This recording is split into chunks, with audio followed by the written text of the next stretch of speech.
5장 1절부터 보시겠습니다.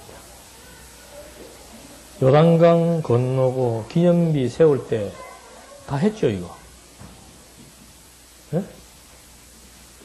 한 주간 건넜대서 기억이 안 나. 나 요단강 건넜는데.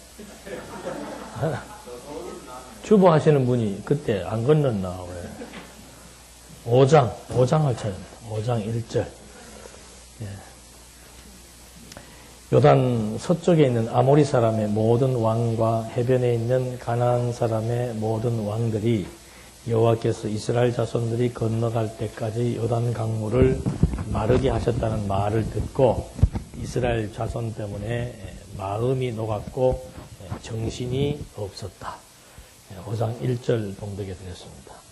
이제는 가나안 땅을 진입하기 위해서 정탐을 다 마치고 요단강을 이제 건너고 난 다음에 이제 기념비 12개를 세워서 하나님의 약속대로 우리가 요단강을 건넜다는 것을 이제 백성들에게 확인을 시켜 주었는데, 이스라엘 민족들이야 뭐 하나님과의 관계 속에서 이런 일련의 일들을 지금 경험했지만 하나님은 항상 다목적으로 섭리하신다고 그랬죠.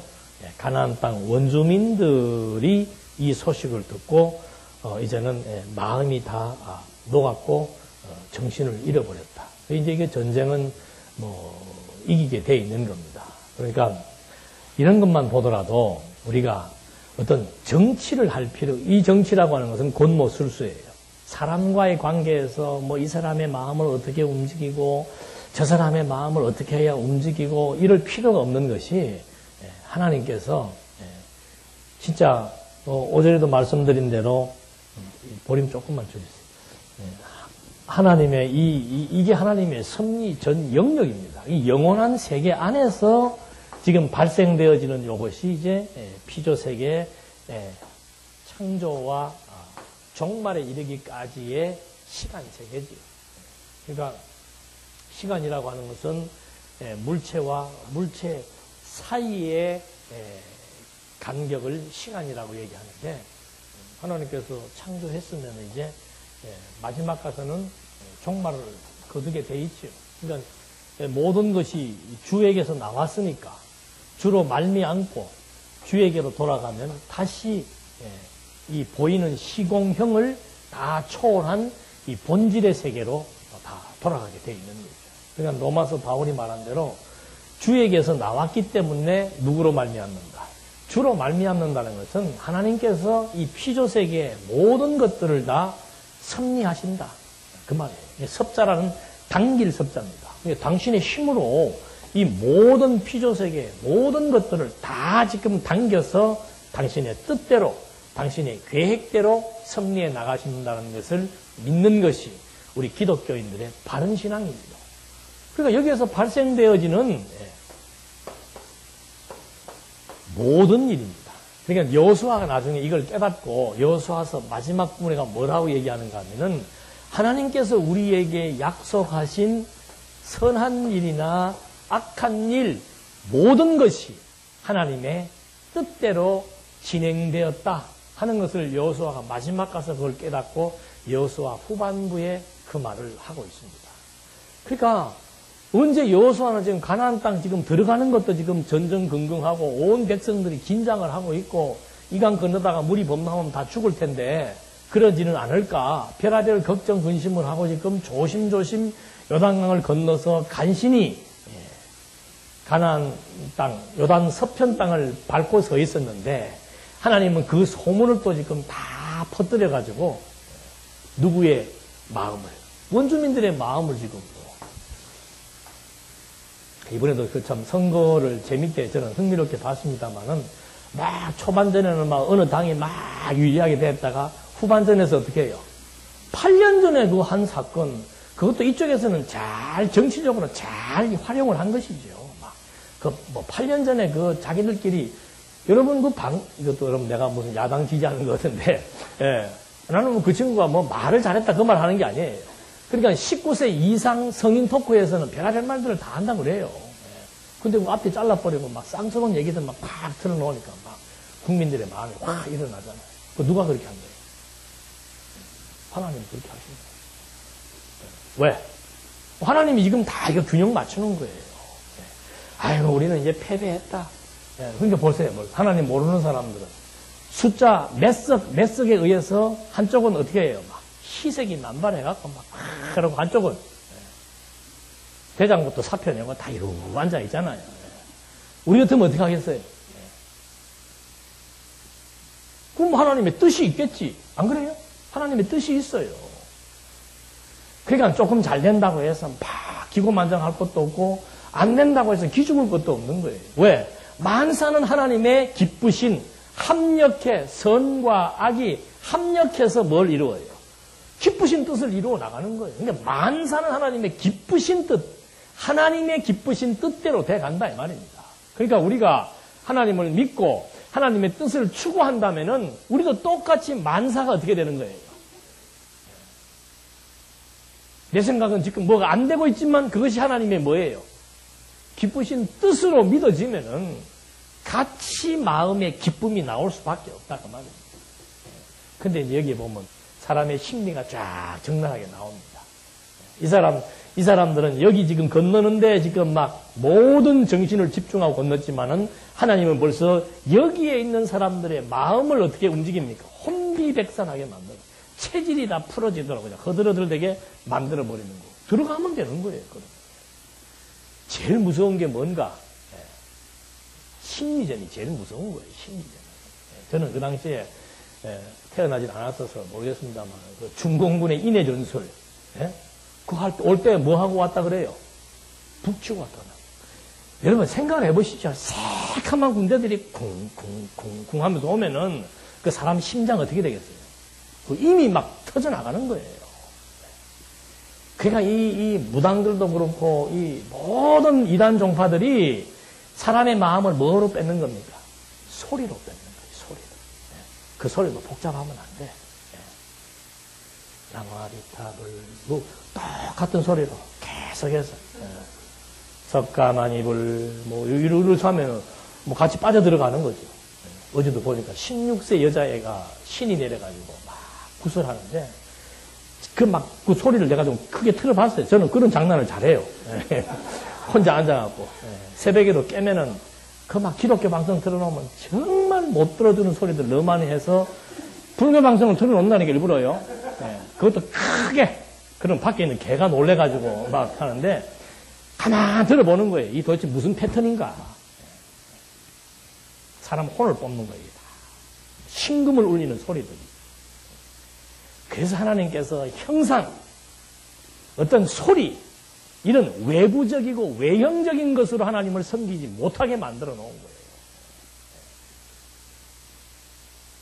근데 지금 지금 이번 신문도 제가 그거 썼습니다만 한국교회는 막 어떻게 해서든지 간에 보이는 것으로 사람의 뭘 뽑으려고 그래요? 혼을 뽑아요. 아니, 성경 말씀을 통해서 우리의 마음이 하나님의 은혜로 강해지게 만들어야 되는데 이건 막 건물 웅장하게 지금도 막 몇천억짜리 건물도 짓고 있잖아요. 저거 조금만 지나면요 건물 관리를 못 해가지고 우리가 유럽 가서 보잖아요. 건물 지어놓으면 건물 전기세 감당하기도 힘들어요. 이제 교인들이 자꾸 줄어들어가서 한국교회 해마다 몇백 명씩 줄어들어가는데 그거 그렇게 큰 집 지어서 어떻게 하려고 그래요? 그렇게 막 신전처럼 지어놓고는 사람들을 그 건물에 주눅 들게 막 여기 여러분들 들어오면서 주눅 들어요? 애기들도 주눅 안 들어. 애기들도 여기 매달리고 다른 교회 같으면 큰일 나요. 이게 지금 무슨 상인데 이게? 예? 이게 이게 지금 거룩한 강단 재단인데 이게 어디 애들이 여기 매달려서 놀고 나는 이거 너무 혹시 넘어갈까봐 그게 겁이 나서 내가 애들을 말리는데 보이는 건물, 무슨 듣는 소리. 여러분 여기도 지금 제가 한번 분위기 잡아봐요. 이거 걷어치우고 여기다 올간 하나 갖다 놓고 막 한 10분 전부터 계속 나 같은 죄인 살리신 쫙 해서 해놓으면은 들어오면서부터 어떻게 들어오겠어요? 아이고 6일 동안 이것도 주여. 자기의 어리석음을 반성하지 말란 뜻이 아니에요. 그런 식의 분위기를 잡아가지고 자꾸 사람들을 현혹하는 거는 이방 종교하고 똑같은 거예요. 구약 시대 때는 그렇게 했어요. 왜? 구약은 모형적인 시대니까. 지금은 그리스도가 오셔서 실체적인 영적 예배를 드리는 시대였고 구약 때는 모형적인 제사를 드리는 시대였기 때문에 실제로 막 사람이 나타나가지고 짐승을 잡고 피를 흘리게 해서 막 연기를 하늘로 올리고 하나님 앞에 빌고 해가지고 하나님이 막 그래 이제는 됐다 그러면 백성들이 또 막 좋아서 춤을 추고 했지만 요새 우리가 뭐 한다고 해서 하나님께서 뭐 그만해라 이런 말 해요? 모형적인 제사인데 그걸 지금 그대로 도입을 해가지고 제 친구가 미국에서 왔는데 당장 그러잖아요. 야 여기는 열린 예배네. 오랜만에 들어요. 열린 예배. 우리는 늘 열려 있으니까 그거 지금 잘 못 들어봤는데 자유롭다. 자유로워야죠. 제가 여기 서 있는 게 뭐 여러분들보다 위대하고 여러분들보다 뭐 능력이 더 있고 여러분들보다 뭐가 달라서 그런 건 아니에요. 그냥 이거 성경 가르치는 교사니까 지금 여기 서서 잘 이게 보이게 하려고 있는 것 뿐이잖아요. 이렇게 신비감이 없으니까 사람들이 어떻게 하는 거예요? 봐봐요. 별거 없으니까 안 하는 거예요. 뭔가 신비감이 있어야 저기 가면은 뭐가 있겠, 그래도 뭔가는 있겠다. 이제 앞으로 그거 다 백일하에 이제 한국의 잘못된 기독교의 문제점들이 다 이제 드러나게 되어 있습니다. 그래서 여러분들은 속지 않고. 그래서 이 하나님께서 이쪽 사람들, 유대인들만 섭리하시는 것이 아니고 가나안 원주민들까지라도 심리적으로 다 지금 위축되게 만들어서 이 땅을 아브라함과 이삭과 야곱에게 약속하신 대로 400년 전에 약속한 이 가나안 약속의 땅이잖아요. 이 땅을 하나님께서 정복하게 하시는 내용이 이제 5장으로부터 12장까지의 내용으로 전개가 되는 겁니다. 그래서 먼저 그 정복의 준비가 뭔가 이렇게 요단 서편을 들어왔는데 원주민들이 정신을 잃어버리게 하나님께서 만들어 놓으시고 2절로 보십시다. 그렇게 되어 있는 상황에서 그때 여호와께서 여호수아에게 말씀하시기를 너는 부싯돌로 칼들을 만들어 이스라엘 자손에게 다시 할례를 행하여라 하시니 여호수아가 부싯돌로 칼들을 만들어 할례 언덕에서 이스라엘 자손에게 할례를 행했다.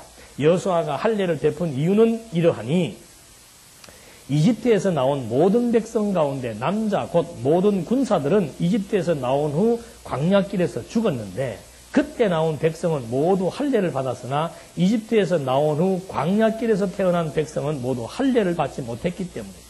이스라엘 자손이 여호와의 음성을 듣지 않았으므로 여호와께서 우리에게 주시기로 그들의 조상에게 맹세하신 땅 곧 젖과 꿀이 흐르는 땅을 그들은 보지 못하게 하겠다고 맹세하시고 이집트에서 나온 백성 곧 군사들 모두가 멸망하기까지 그들이 광야에서 40년 동안 걷게 하셨다.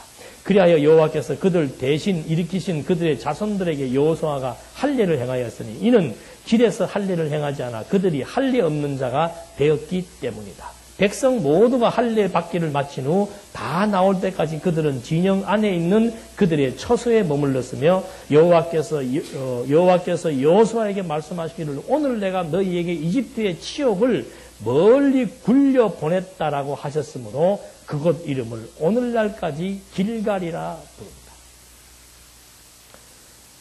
부른다. 지금 이 애굽에서 애굽에 있던 백성들은 애굽에 있으면서 할례를 받았었는데 광야에서 출생한 자들은 할례를 받지 못했습니다.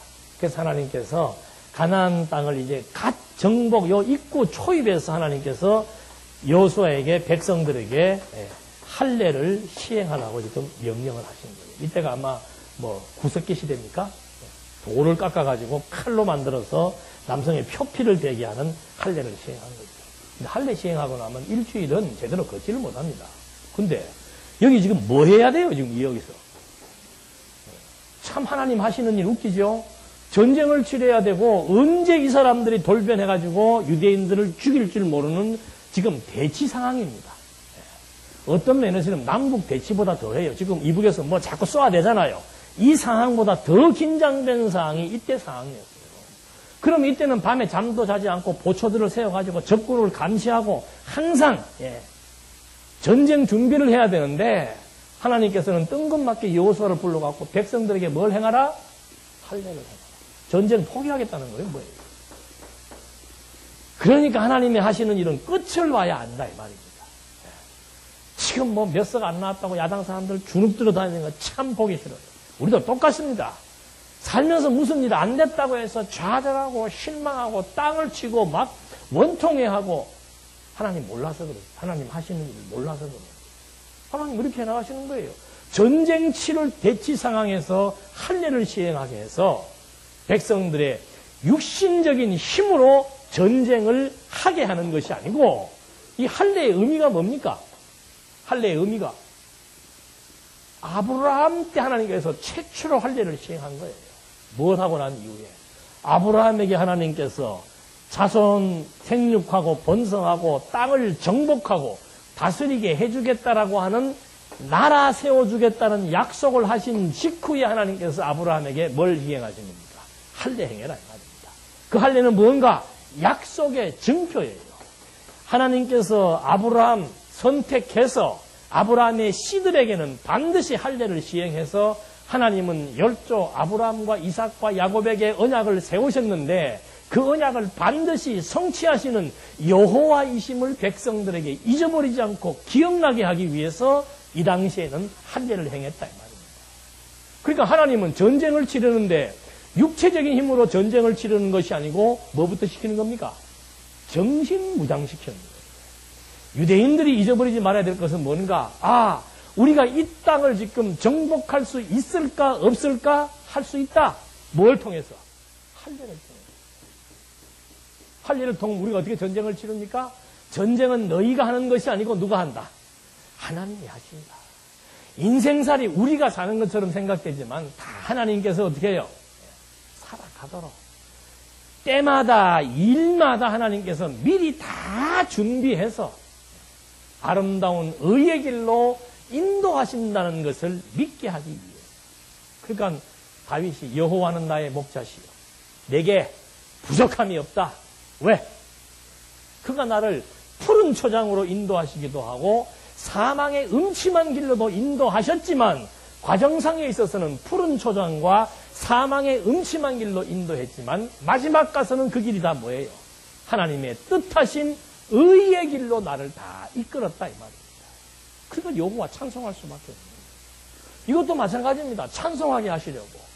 가나안 땅은 열조 아브라함과 이삭과 야곱에게 약속한 언약의 땅이기 때문에 너희들은 반드시 가나안 땅 정복한다. 그걸 지금 할례를 통해서 심어주는 거예요. 확신. 확신처럼 무서운 건 없는 거예요.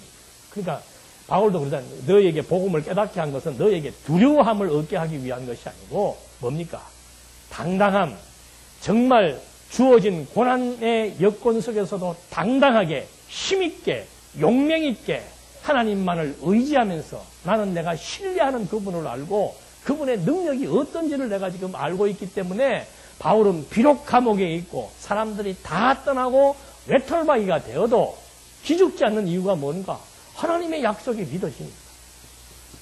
그래서 지금 이 사람들에게, 유대인들에게 할례를 시행하게 해서 가나안 땅 정복 어떻게 하게 되는지를 미리 다 약속의 증표를 심어주면서 하나님이 하실 것을 확신을 주시는 내용이 할례를 시행하는 겁니다. 그렇게 할례를 시행하시고서 10절로부터 12절 말씀에서는 이스라엘 자손이 길갈에 진을 쳤으며 여리고 평지에서 그달 14일 저녁에 유월절을 지켰고 유월절 다음 날에 그들이 그 땅에서 나는 것을 먹었는데 바로 그날에 누룩 없는 빵과 볶은 곡식을 먹었고 그들이 그 땅의 산물을 먹은 다음 날 만나가 그쳤으니 이스라엘 자손들에게 더 이상 만나가 없었고 그해 가나안 땅에서 난 열매를 먹었다.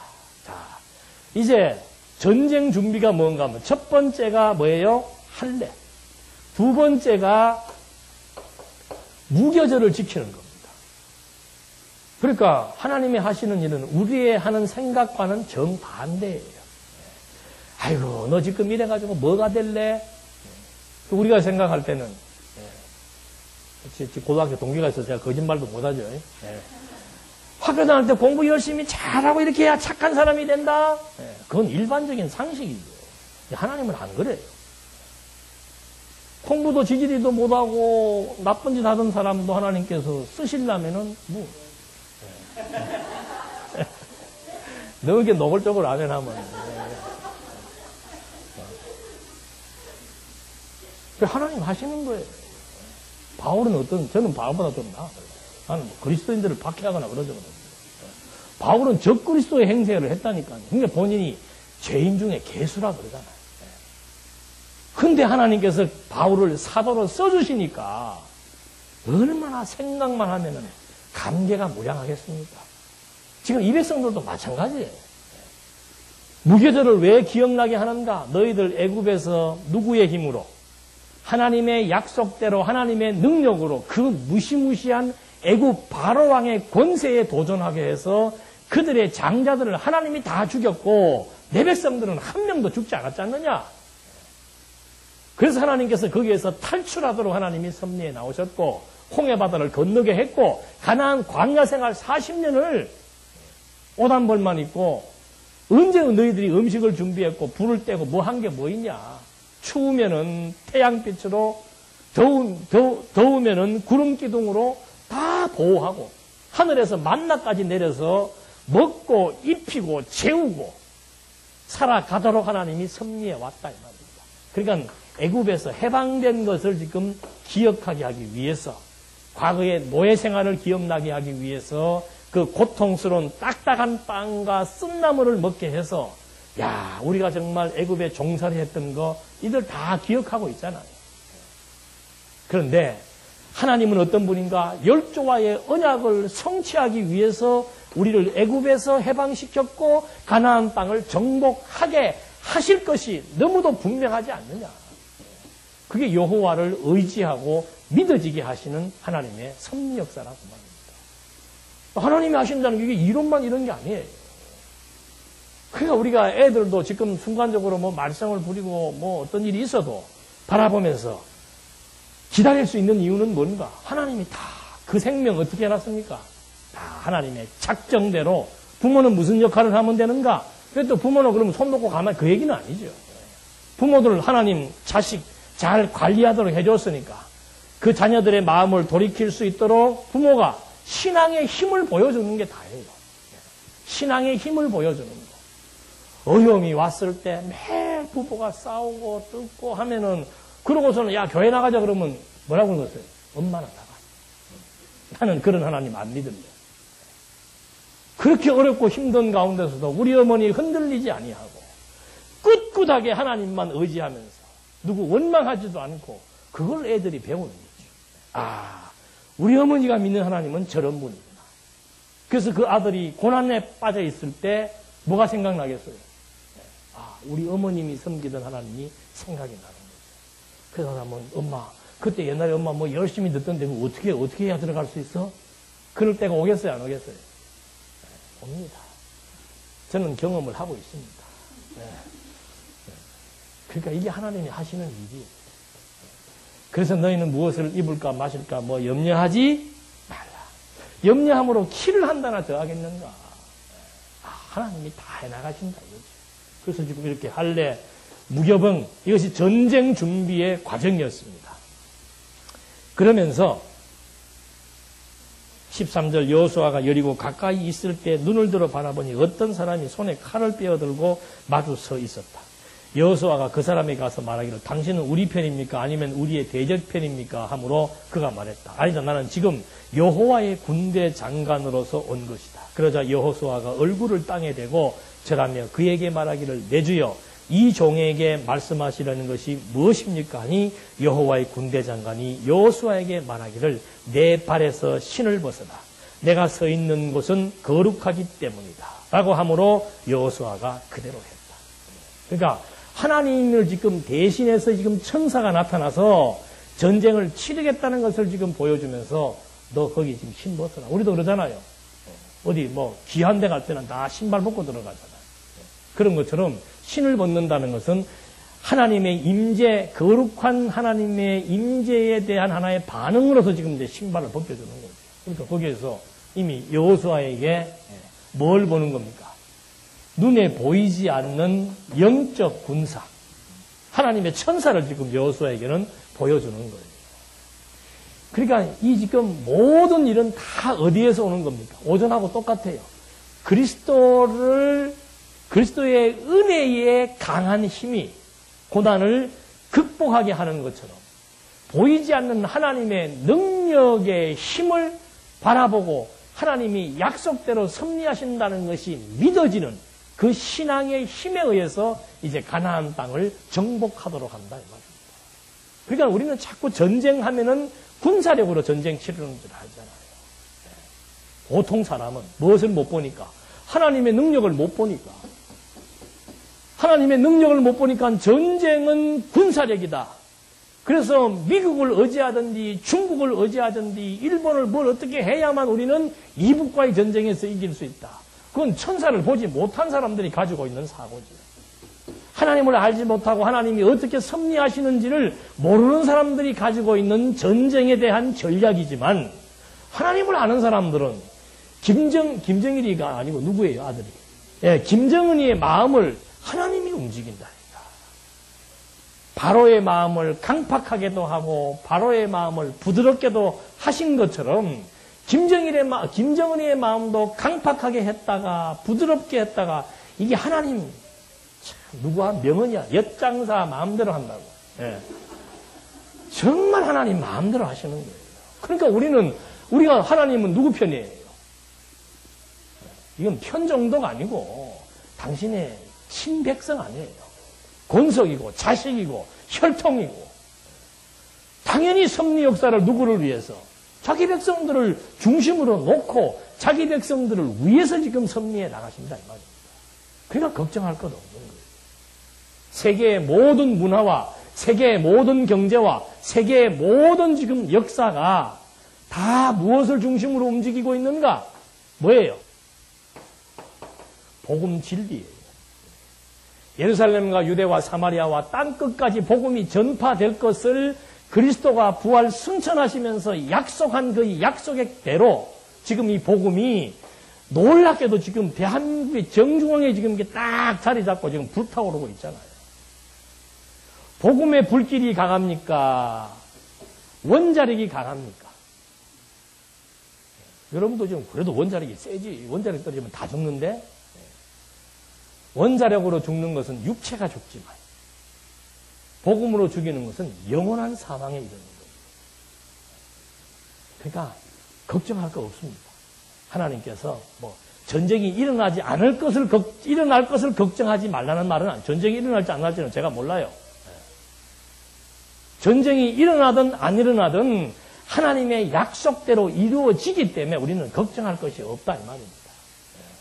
그래서 지금 하나님께서 지금 여기에 주둔해가지고 지금 여기는 완전히 지금 전부 적들로 다 꽉 차 있는데 이 장면에서 하나님은 전쟁 준비를 할례와 절기를 지키고 하나님의 천사를 여호수아로 하여금 보게 해서 하나님이 이 전쟁을 치를 것이라고 하는 사실을 믿게 해주는 섭리 역사. 그렇게 해서 이제 성정복 준비를 이렇게 마치게 되는 거죠. 그러니까 전쟁을 이루기 위해서 그 당시에는 성을 정복해야 땅을 점령하는 겁니다. 그러니까 그 성을 정복하기 위해서 하나님은 어떤 일을 하셨는가? 무슨 군인들을 차출해가지고 특수부대 요원들을 훈련시킨 사례가 없습니다. 구약시대 전쟁 치르는 거 보면은 전부 하나님이 다 하세요. 특별히 신명기에서에 보면은 왕은 뭘 의지하지 말라고 그럽니까? 애굽에 내려가서 좋은 말을 사가지고 말을 많이 비축시키지 않는 것이 바람직한 왕이라고 정반대의 얘기를 하는 거예요. 요즘으로 말하려면 나라가 강해지려면 군사력이 강해야 되고 군사력이 강하려면 핵을 만들어야 된다. 이건 일반적인 이론이지요. 우리 남한에 핵이 있습니까? 없습니까? 없는데 전 세계의 이목이 지금 다 어디에 집중되어 있어요? 남북한에 다 집중이 되어 있잖아요. 남한은 없어도 뜨고 북한은 있으니까 뜨고 어떻게 될지는 모르지만 하나님께서 다 알아서 섭리해 나가십니다. 큰 일뿐만이 아니고 우리의 작은 일까지라도. 근데 우리는 가끔 신앙 얘기하면 큰 일은 신앙이 좋아. 나라의 문제, 세계의 문제, 대구시의 문제 이런 거는 다 믿음이 좋은데 무슨 일은 작은 일에는 또 전부 내가 해야 되는 줄로 아는 거예요. 그래서 바울도 작은 일에 충성된 자라야 작은 것부터 철저하게 하나부터 하나님이 하신다는 믿음에 대한 확신, 이것이 있어야만이 모든 범사에 하나님을 인정하고 만사가 하나님의 뜻대로 된다는 사실이 믿어지니까 걱정, 근심을 안 하게 되는 거예요. 해봤다고 해서 되면은 걱정, 근심하지만 걱정, 근심 한다고 해서 너희가 염려한다고 해서 키가 한다 더 잘하냐 이 말입니다. 참 기가 막힌 비유 아니에요. 키 작은 사람들은 얼마나 지금 신경들을 많이 써요. 그냥 생긴 대로 살면 다 하나님께서 뜻대로 해놓으신 일 준비 과정을 확인시켜주고 그 다음에는 이제 성정복을 실행하시는데 어떻게 실행하시는가? 6장 1절에 여리고성은 이스라엘 자손들 때문에 안팎으로 굳게 잠겨 있었고 드나드는 사람이 아무도 없었다. 적막이지요. 여호와께서 여호수아에게 말씀하셨다. 보아라, 내가 여리고와 그 왕과 용사들을 내 손에 넘겨주겠다. 너희 모든 군사들은 그 성을 에워싸고 매일 한 번씩 6일 동안 그 성 주위를 돌아라. 그러니까 참 기가 막히게 지금 하나부터 우리의 상식을 다 준비도 우리의 상식을 벗어나고 그 다음에 그 전쟁을 실현하는 것도 성을 때려 부시든지 돌멩이를 던지든지 벽을 타오르든지 해야 되는데 성만 돌으라고 얘기하는 거예요. 그리고 마지막 치를 때는 뭐만 하면 됩니까? 항아리 깨부시면서 소리만 지르면 되는 거예요. 그게 하나님이 하시는 일입니다. 왜 그렇게 하시는가? 만약에 막 여리고성을 정복하기 위해서 이스라엘 군대를 모집해가지고 훈련을 시키고 그 다음에 특수훈련을 시켜가지고 작전을 짜가지고 A 부대는 어떻게 올라가고 B 부대는 어떻게 해서 성을 정복하면은 당장 뭐가 나오겠습니까? 정복하고 난 뒤에 야, 우리 이스라엘 군대는 세계 최강이다. 당장 나오지요. 광야의 길 40년 돌린 이유도 뭔가? 너희가 이 땅을 들어갔을 때 우리가 우리의 힘으로 이 땅을 정복했다 할까 보아서 40년 동안 풀 한 포기, 물 한 모금 제대로 얻을 수도 없는 광야길에 내몰아서 철저하게 구름기둥, 불기둥, 구름기둥 벗어나면은 일사병 걸려서 죽습니다. 불기둥 벗어나면은 추위에 떨어서 생명을 유지할 수 없습니다. 먹을 것이 없습니다. 마실 것이 없습니다. 전부 하나님께서 바위 쪼개가지고 바위 밑에서 생수나게 하고 하늘에서 만나 내려서 먹게 해주고 태양으로 보호하고 구름으로 보호한 이유가 바로 뭔가? 가나안 땅 정복하는데 왜 성을 돌게 하는가? 그래서 이미 여호수아에게는 하나님의 군대를 미리 보여주었잖아요. 하나님이 하신다. 왜 하나님이 그렇게 하시는가? 열조와의 언약을 이루시기 위해서. 왜 열조의 언약을 이루시는가? 여호와의 이름을 위하여. 그러니까 시편 기자가 그런 말 하잖아요. 여호와의 이름을 위하여 이스라엘의 역사 섭리가 진행된 것이다. 여호와의 이름, 열조와의 아브라함과의 언약을 이루시는 분이 여호와이기 때문에 그 여호와의 이름을 증거하기 위해서 이스라엘 민족을 애굽으로 이주시켰다가 애굽에서 400년 동안 종살이 하게 했다가 때가 차니까 애굽에서 해방시켜서 광야의 길 걷게 했다가 때가 되니까 가나안 땅을 정복하도록 섭리하시는 이유가 어디에 있는가? 여호와의 이름을 위하여. 다른 말로 하면 하나님이 하신다 그 말이에요. 그러니까 기독교 신앙생활 하기는 쉬워요. 뭐만 알면은. 성경을 통해서 하나님께서 하신다는 사실에 대한 확인만 하면은 믿어지게 돼 있는 거죠. 믿을 수 없는 하나님을 믿어라 하는 것이 아니고 하나님이 하신다는 것을 우리에게 성경 특별 계시를 통해서 뭐 한 거예요? 계시가 다 보여준 거 아니에요. 감추어져 있던 하나님의 영광의 비밀을 성경이라고 하는 텍스트를 통해서 우리에게 다 보여준 거예요. 그러니까 성경 공부하면은 하나님이 하신다는 게 너무도 분명하게 드러나잖아요. 그게 드러나고 사실로 확인되니까 믿지 말라 해도 뭐 할 수밖에 없어요. 믿어져서 믿는 것입니까? 믿어서 믿는 게 아니고 믿어지니까 믿는 거예요. 얼마나 쉬워요. 자식 놈 보고 아버지 믿어라 뭐 말할 필요가 뭐 있어요. 내 아버지가 분명한데. 그래서 이 신앙이라고 하는 것은 참 쉬운 것이고 살아가면서 만사의 이치를 해석할 수만 있으면은 그냥 긍정적으로 범사에 기쁜 삶을 살아갈 수밖에 없도록 성경이 우리에게 모든 걸 다 제시해주고 있다 이 말입니다. 그러니까 예수님도 오셔서 하시는 말씀이 뭐예요? 예수님이 왜 오셨는가? 여호와의 이름을 위해서 오신 거예요. 내가 온 것은 내 뜻을 이루기 위해서 온 것이 아니다. 하나님이 만사를 이렇게 섭리하시겠다고 구약 성경을 통해서 메시아를 보내시겠다고 언약하셨는데 언약대로 내가 그리스도로 왔다. 그 이유는 뭔가? 모든 만사가 하나님의 뜻대로 된다는 사실을 여호와의 이름을 위해서 내가 온 것이다. 요한복음에 전부 그 얘기잖아요.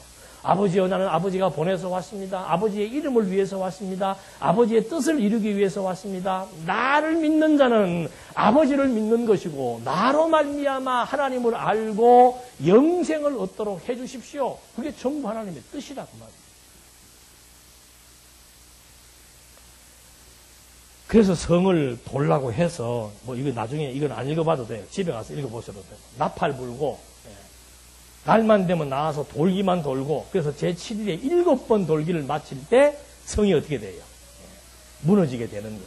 이것이 6장 21절까지 나오는 얘기입니다. 그래서 20절부터 한번 보시겠습니다. 백성이 외치고 제사장들이 뿔나팔을 부니 6장 20절 보시겠습니다. 백성이 그 뿔나팔 소리를 듣고 크게 외칠 때 그 성벽이 아래로 무너져 내렸고 백성이 각자 그 성을 향해 앞으로 올라가 성을 점령하고 그들이 그 성읍에 있는 모든 것 곧 남자와 여자와 젊은이와 노인뿐 아니라 소와 양과 나귀까지 칼날로 진멸하였다. 그러니까 지금도 그 흔적이 남아있다 그러잖아요. 저는 뭐 거기까지 가봐서 벽돌은 확인 안 해봤습니다만 고고학자들이 성이 이렇게 돼 있으면은 외부에서 공격을 했으면 성 벽돌이 어느 쪽으로 넘어져야 돼요? 밖에서 안쪽으로 넘어져야 되는데 지금 여기 여리고 성 벽돌들은 전부 안에서 밖으로 다 넘어졌다.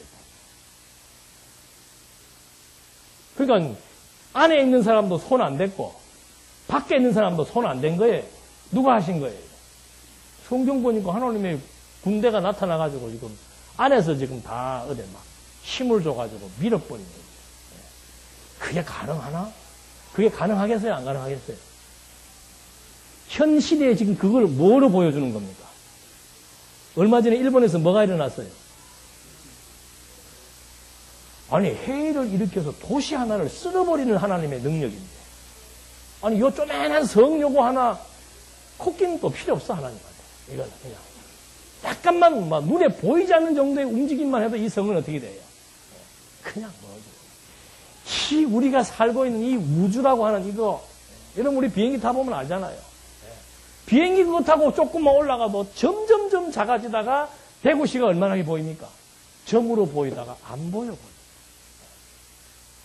더 그래 우리가 살고 있는 땅덩어리가 대단한 줄 알고 뭐 이 지구가 하나님 앞에서는 진짜 하늘 아래 뭐예요?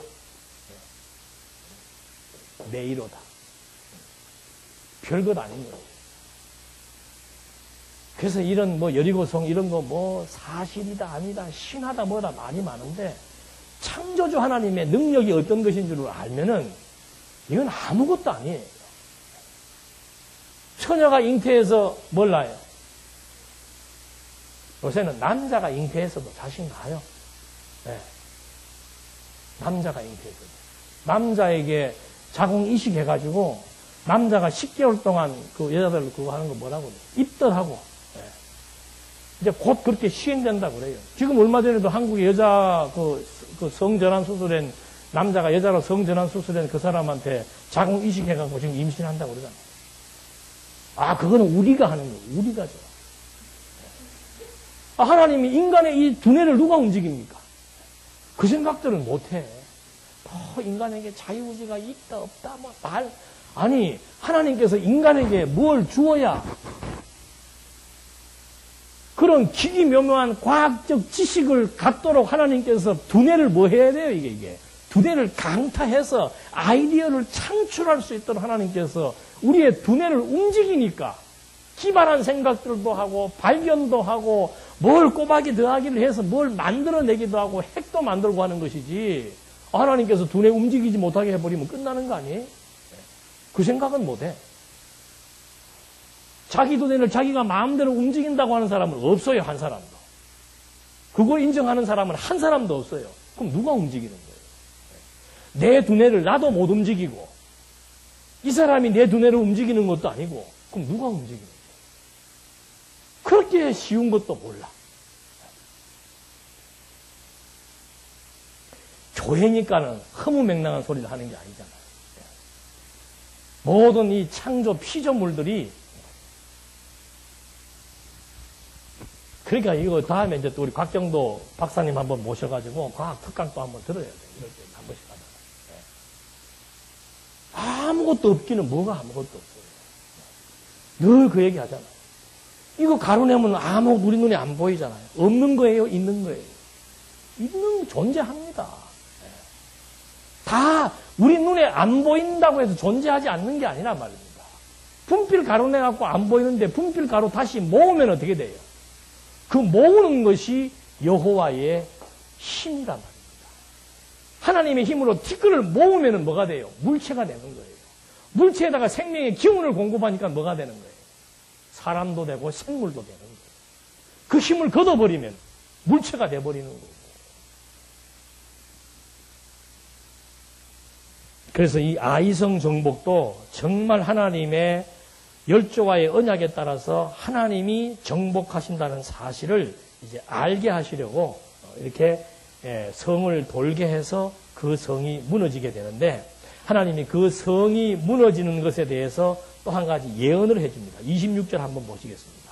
그때 여호수아가 백성에게 맹세하여 말하기를 누구든지 일어나 이 여리고성을 건축하는 사람은 여호와 앞에서 저주를 받을 것이니 그 기초를 놓는 자는 맏아들을 그 문을 닫는 자는 막내 아들을 잃을 것이다 라고 하였다. 여호와께서 여호수아와 함께 계셨으므로 그의 명성이 온 땅에 퍼졌다. 여호수아의 명성이 퍼지는 것, 명성을 잃어버리는 것 전부 하나님이 하시는 거예요. 그리고 미리 630년 뒤에 있을 일을 예언해 주는 겁니다. 아브라함에게도 그랬어요. 400년 뒤에 있을 일을 아브라함에게 예언해 주는 거죠. 네 민족이 애굽에 가서 400년 동안 종살이 하다가 애굽에서 해방되어 가지고 가나안 땅을 다시 정복하게 될 것이라고 역사적인 예언을 한 것처럼 지금 이 여리고성 무너졌는데 이 터 위에 만약에 누가 성을 쌓는 사람이 있다면은 그 자들은 큰아들과 막내아들을 잃을 것이라고 예언을 했는데 630년 뒤 아합 왕 때 이 성을 여기에다 이 여리고 성태에다 성을 짓다가 아합 왕의 맏아들과 작은아들이 죽게 되는 역사가 열왕기상 16장 34절에 나와 있죠. 그래서 성경은 전부 다 하나님의 언약에 기초해서 그 언약의 내용을 시대마다 미리 선지자를 통해서 예언하게 한 다음에 그 예언이 이루어지는 역사적 사실에 근거해서 하나님이 역사의 주관자이시요 하나님이 이스라엘 역사를 섭리하셨다는 사실을 알게 하는 겁니다. 이렇게 해서 가장 막강한 여리고성을 유대인들의 노력이나 유대인들의 전략이나 유대인들의 군사력에 의해서 정복한 것이 아니고 철저히 하나님이 한 것을 알려주었어요. 그럼에도 불구하고 7장에 보니까 그 다음에는 이제 첫 번째 이제 도전을 또 시키는데 실패하게 됩니다. 7장 1절 이스라엘 자손이 진멸할 것에 대해 죄를 지었으니 유다 지파 세라의 증손이며 삽디의 손자이고 갈미의 아들인 아간이 진멸한 것을 취하였으므로 여호와께서 이스라엘 자손에게 진노하셨다. 그러니까 하나님께서는 모든 탈진물을 다 태워버리고 흔적을 없애라 그랬죠. 근데 지금 이 아간이 뭐가 탐이란 거예요? 가죽 잠바가 탐이란 거예요. 그래서 그걸 이제 하나님께서 이제 하나하나 추적해 들어가면서 정리하는 내용이 이제 7장에 나옵니다. 그러니까 이 7장의 내용은 아간의 범죄도 지금 여기에서 드러나게 하시고 그 다음에 또 백성들이 무슨 실수를 저지르는가 하면은 가장 큰 성 여리고성이 무너지고 나니까 가장 작은 성 아이성이에요. 이걸 딱 보고서는 뭐라고 얘기하는가? 야, 우리 괜히 우리 백성들 피곤하게 할 필요 없이 몇 명이에요? 3,000명이에요? 그 정도만 올라가라. 그 정도만 올라가도 뭐 할 수 있다? 이 성을 정복할 수 있다. 그게 무슨 생각입니까? 이 성을 지금 자기들이 지금 정복한 줄로 착각을 하는 거예요. 하나님이 그렇게 다 해주셔도 우리도 똑같아요. 공로주의가 뭔가? 공로주의. 율법주의가 공로주의를 의미하는 겁니다. 왜 예수님께서 율법 지키는 것을 그렇게 단호하게 책망했는가? 11조를 지키고 안식일을 지킨 것을 다 누가 한 줄 아는 거예요? 자기네들이 뭘 한 줄 아는 거예요.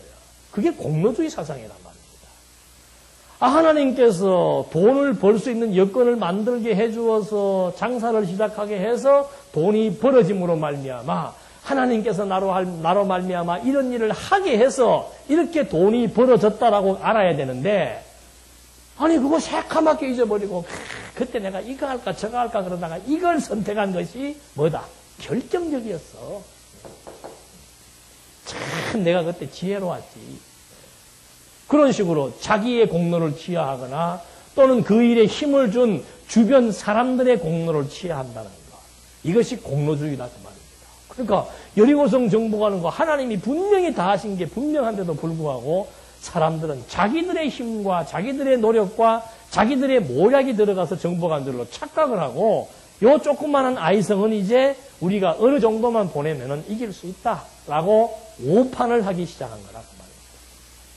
하나님이 사정없이 어떻게 해요? 실패하게 만들어버려요.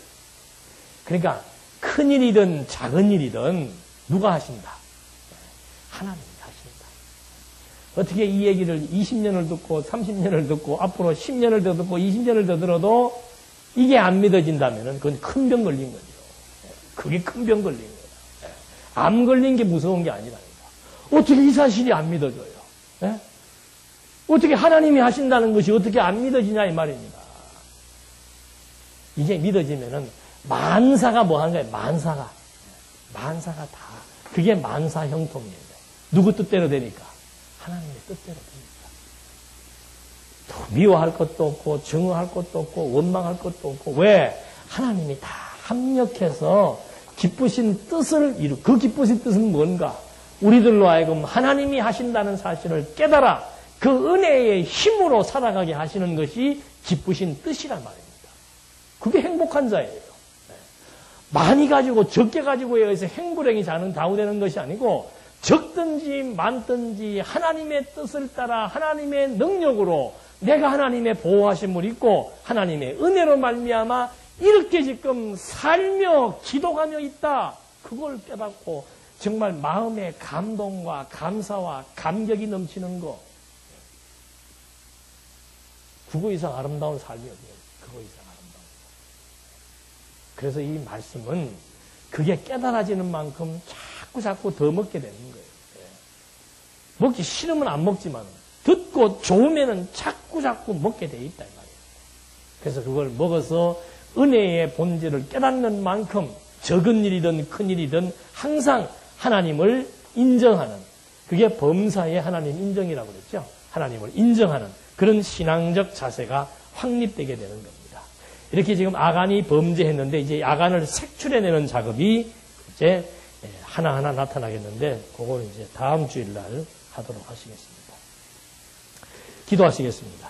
하나님 아버지, 하나님의 크신 은혜로 말미암아 모든 만사가 운행되고 섭리된다는 사실을 또 한 번 확인해 보면서 저희들을 이미 창세전부터 그리스도 안에서 선택해서 하나님의 친백성이 되게 하셨고 이 사실을 깨달아 하나님의 은혜에 감동하며 살게 하시려고 우리들에게 다양한 일들을 경험하게 하시는 줄로 압니다.